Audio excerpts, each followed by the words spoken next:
Israel और फिलिस्तीन के बीच विवाद गहराता जा रहा है। इजराइल के प्रधानमंत्री बेंजामिन नेतन्याहू ने करीब एक हफ्ते से चल रहे संघर्ष के लिए हमास को जिम्मेदार ठहराया है। उनका आरोप है कि हमास ने इजराइल पर रॉकेट दागकर संघर्ष की शुरुआत की। नेतन्याहू ने शनिवार को कहा कि जब तक जरूरी होगा गाजा में हमले जारी रहेंगे और नागरिकों को हताहत होने से बचने के लिए इजराइल पूरी कोशिश करेगा। समाचार एजेंसी रॉयटर्स के मुताबिक नेतन्याहू ने एक ही टीवी स्पीच में कहा कि इस टकराव के लिए जो पक्ष जिम्मेदार हैं वो हम नहीं बल्कि हम पर हमला करने वाले हैं। उन्होंने कहा कि अभी हम ऑपरेशन के बीच हैं, ये खत्म नहीं हुआ है। जब तक जरूरी रहेगा ऑपरेशन चलता रहेगा।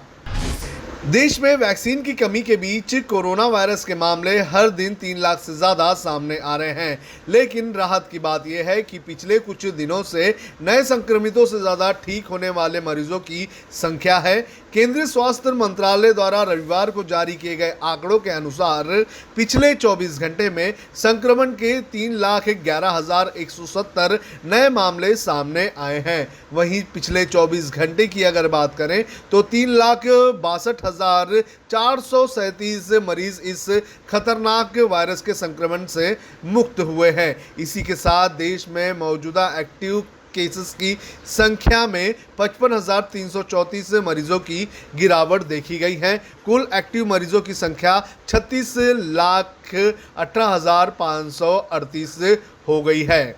मरने वालों की बात करें तो पिछले 24 घंटे में इस बीमारी से 4,077 लोगों की जान जा चुकी है।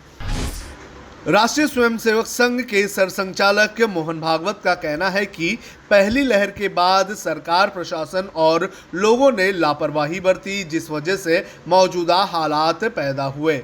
आरएसएस की लेक्चर सीरीज पॉजिटिविटी अनलिमिटेड में उन्होंने ये बात कही। उन्होंने लोगों से ऐसे माहौल में पॉजिटिव रहकर महामारी से लड़ने की अपील की।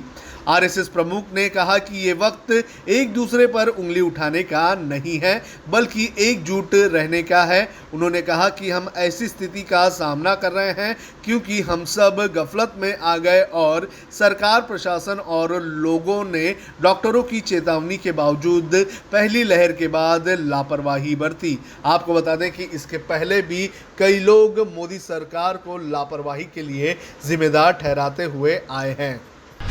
कोरोना की दूसरी लहर में रेमडेसिविर इंजेक्शन के लिए आज भी मारामारी चल रही है। इसी बीच आपदा में अवसर तलाश रहे लोग कालाबाजारी करने से बाज नहीं आ रहे हैं और लोगों को ठग रहे हैं। इसी बीच आपको ये जानकर हैरानी होगी कि मध्य प्रदेश में जिन कोरोना मरीजों को नकली रेमडेसिविर इंजेक्शन दी गई थी उसमें से लगभग 90% लोग कोरोना से ठीक हो चुके हैं।